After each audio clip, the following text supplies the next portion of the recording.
कोशिश करते हैं। आपको बताते चलें कि इसराइल के कतर के दारुल-हुकूमत दोहा में फ़िज़ाई हमले और इसराइली फ़ौज का कहना है कि हमने कतर में हमास की क़यादत को निशाना बनाया है।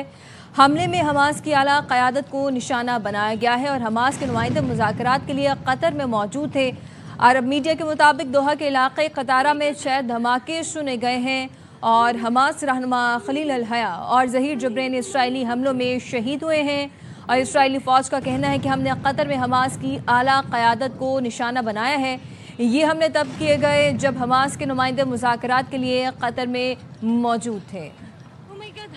तो इसराइल के कतर के दारुल-हुकूमत दोहा में ये फ़ज़ाई हमले हुए हैं। एक तरफ हमास की जानिब से ये मुज़ाकरात का अमल जारी ही था कि दूसरी जानिब इसराइल की जानिब से इस तरह के हमले कर दिए गए और ज़राए के मुताबिक खलील अल-हया, ज़ाहिर जबरैन, खालिद मिशल, नज़ार ओज़ल्ला की शहादत की तस्दीक कर दी गई है। अरब मीडिया की जानिब से ये बताया गया है हमास के नुमाइंदे मुज़ाकरात के लिए कतर में मौजूद थे जब ये हमला किया गया। गज़ा जंगबंदी मुआहदे पर बहस के दौरान हमास इजलास को निशाना बनाया गया। दोहा में हमलों का अमेरिका को पहले ही बता दिया था। इसराइली हुकाम की जानिब से ये बात करते हुए रॉयटर्स से ये बताया गया है कि सदर ट्रंप ने हमास क़यादत को निशाना बनाने की हिमायत की। इसराइली मीडिया की जानिब से ये बताया गया है। तो एक तरफ हम देख रहे हैं कि इसराइल की जानिब से गज़ा पर कब्जे के लिए नया ऑपरेशन भी शुरू किया गया है और ज़मीनी फ़ौज भी गज़ा में उतार दी गई है, जबकि दूसरी जानिब कतर में हम देख रहे हैं कि हमास की जो मरकज़ी क़यादत है उसको निशाना बनाया गया है और उनके कई लीडरान जो है उनकी शहादत सामने आ रही है। ज़राए का ये बताना है कि खलील अल-हया, ज़ाहिर जबरैन, खालिद मिशल, नज़ार ओज़ल्ला की शहादत की तस्दीक भी कर दी गई है। कतर ने इन हमलों की मज़म्मत भी की है और कतर ने इसराइली हमले को बैनुल-अक़वामी क़वानीन की खुली खिलाफ वर्जी करार दिया है। कतरी वज़ारत ख़ारजा ने बयान में कहा है कि यह मुजरिमाना जारहियत आलमी क़वानीन की खुली खिलाफ वर्जी है। इसराइली जारहियत कतरी अवाम और मुक़ीम अफराद की सलामती के लिए संगीन खतरा है। ये वो इमारत है जहाँ पर कतर में मुज़ाकरात जारी थे जिस वक्त ये हमला किया गया इसराइल की जानिब से और जो हमास के नुमाइंदगान थे जो मुज़ाकरात कर रहे थे वो इस इमारत में मौजूद थे।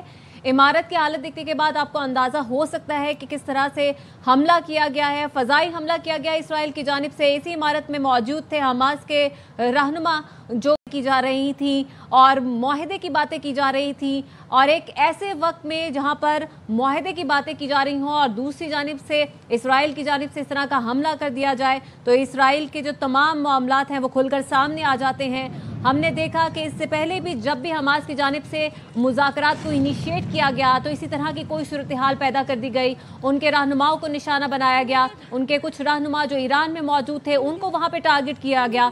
हमने देखा इसी तरह से सबूताज करने की इसराइल की हमेशा से कोशिशें सामने आती रही हैं और आज भी एक और कोशिश इसराइल की जानिब से की गई है। ये भौंडी कोशिश जो कि कतर के दारुल-हुकूमत और जिसका इलाका है कतारा, यहाँ पर हमास के रहनुमा मौजूद थे और डिस्कशन कर रहे थे एक सीज़ फायर मुआहदे के हवाले से।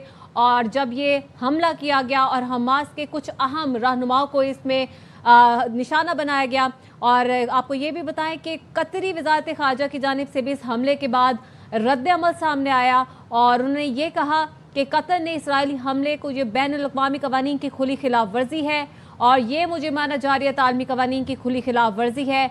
इसराइली जारियत कतरी अवाम और मुक़ीम अफराद की सलामती के लिए संगीन खतरा है। इसराइली रवैये को बर्दाश्त नहीं किया जाएगा।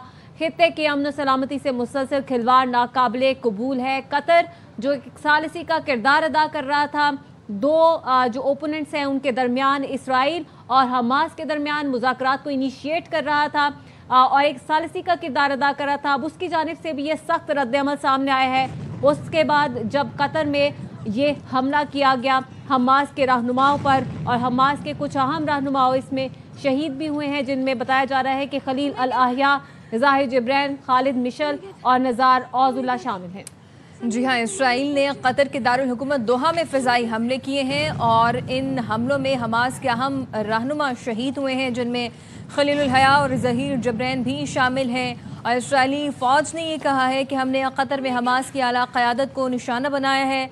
हमास के नुमाइंदे मुज़ाकरात के लिए कतर में मौजूद थे जब इसराइल ने ये हमले किए اور اس سے پہلے بھی غزہ کے جو سابق وزیر اعظم اسماعیل ہنیہ تو ان کو بھی فلسطین سے باہر ہی شہید کیا گیا تھا اور انہیں ایران میں شہید کیا گیا تھا۔ اسرائیلی حکام کا ان حملوں کے بعد یہ کہنا ہے کہ 7 اکتوبر کے حملوں میں شامل حماس کے عہدیداروں کو نشانہ بنایا گیا ہے، اور ان حملوں کے بعد قطر کی جانب سے بھی شدید رد عمل سامنے آیا اور قطر نے اسرائیلی حملوں کو بین الاقوامی قوانین کی کھلی خلاف ورزی بھی قرار دیا ہے۔ قطری وزارت خارجہ کا کہنا ہے کہ یہ مجرمانہ جارحیت عالمی قوانین کی کھلی خلاف ورزی ہے۔ اسرائیلی جارحیت قطری عوام اور مقیم افراد کی سلامتی کے لیے سنگین خطرہ ہے۔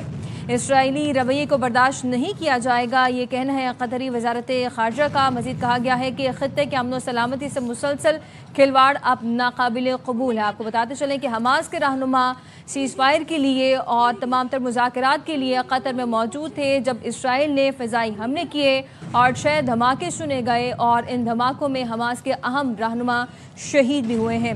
اسرائیل نے ایک دفعہ پھر سے عالمی قوانین کی دھجیاں اڑا دی ہیں۔ اسرائیل کا قطر کی دارالحکومت دوحہ میں فضائی حملے اور 6 دھماکے بھی سنے گئے۔ حماس کے رہنما خالد مشعل، خلیل الحیا، نزار عوض اللہ اور ظاہر جبرین اسرائیلی حملوں میں شہید ہوئے ہیں۔ اسرائیلی فوج نے کہا ہے کہ حملے میں حماس کی اعلیٰ قیادت کو نشانہ بنایا گیا ہے اور حماس کے نمائندے مذاکرات کے لیے قطر میں موجود تھے، اور یہ وہ عمارت ہے جس کو نشانہ بنایا گیا ہے اسرائیل کی جانب سے۔ اور یہ حملے کے فوراً بعد کے مناظر آپ اپنی ٹیلی ویژن سکرینز کے اوپر دیکھ سکتے ہیں کہ کس طرح سے دھواں اٹھ رہا ہے۔ 6 حملے سنائی دیے گئے، 6 دھماکے سنائی دیے گئے، اور یہ ان دھماکوں کے بعد کے ویژولز ہیں جو آپ اپنی ٹیلی ویژن سکرینز کے اوپر دیکھ سک رہے ہیں کہ عمارتوں سے کالا دھواں نکل رہا ہے، اور ان دھماکوں میں جو حماس کے اہم رہنما ہیں وہ شہید ہوئے ہیں۔ سابق سفیر عبدالباسط صاحب ہمارے ساتھ موجود ہیں، بہت شکریہ عبدالباسط صاحب وقت کے لیے۔ ایک ایسے وقت میں اسرائیل کی جانب سے ایک مرتبہ پھر سے نشانہ بنایا گیا ہے حماس قیادت کو، جب پیس میکنگ کی باتیں ہو رہی تھی، سیز فائر کے مذاکرات کے لیے باتیں کی جا رہی تھی، کس طرح سے دیکھ رہے ہیں اسرائیل؟ کیا یہ مذاکرات چاہتا ہی نہیں ہے، ان کو سبوتاژ کرنے کی کوشش کر رہا ہے؟